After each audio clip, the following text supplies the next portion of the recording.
என்ன பண்ண போறீங்கன்னு பார்த்தீங்கன்னா, இன்னைக்கு வியாழக்கிழமையா, பாபாவுக்கு கொஞ்சோண்டு கேசரி செஞ்சு சாமி கும்பிடலான்னு இருக்கேன். இப்போ கேசரி தான் செய்வோம், வாங்க பார்க்கலாம். இதனால் ஒரு கிளாஸ் ரவா எடுத்துருக்கேன், இதை வறுத்துக்குவோம்.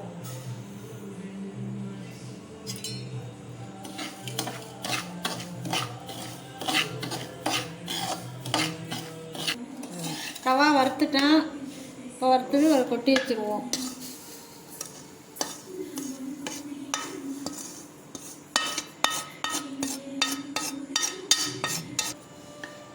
ரவா எடுத்த கிளாஸாலே 3 கிளாஸ் தண்ணி வச்சுக்குவோம்.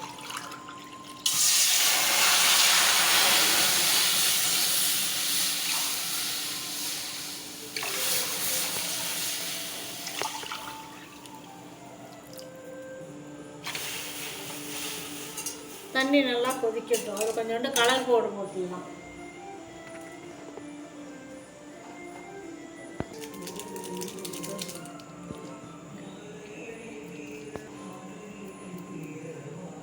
கொஞ்சோண்டு கலர் பவுடர் போட்டாச்சு. நல்லா தண்ணி கொதித்து வரட்டும்.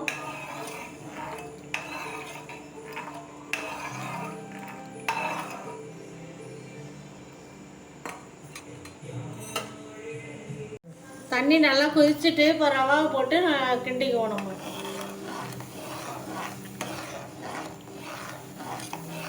கட்டி விடுவாமல் பார்த்து இப்படி கிண்டிக்கணும். வெள்ளமாக கொட்டி கொட்டி கிண்டிக்கணும்.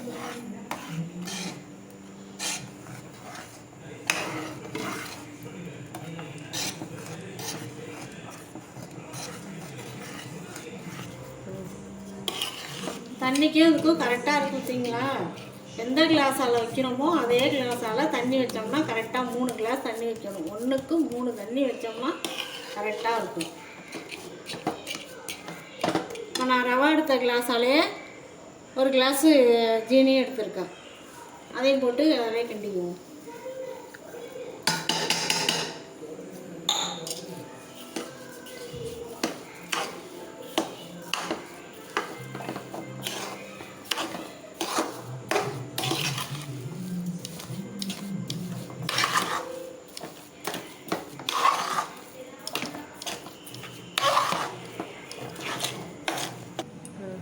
கொஞ்சோண்டு நெய் ஊற்றி இந்த முந்திரி பருப்பு எடுத்து வச்சுருக்கேன், அதையும் பொரித்து அதில் போட்டுக்கலாம்.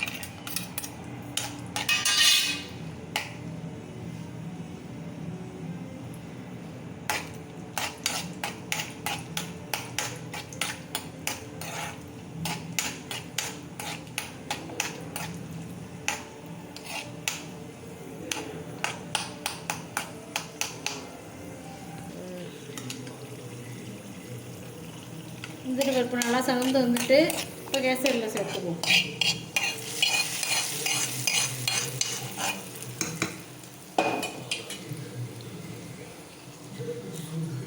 அதோட 2 ஏலக்காய் எல்லாத்தையும் சேர்த்து கலந்து விட்டுருவோம்.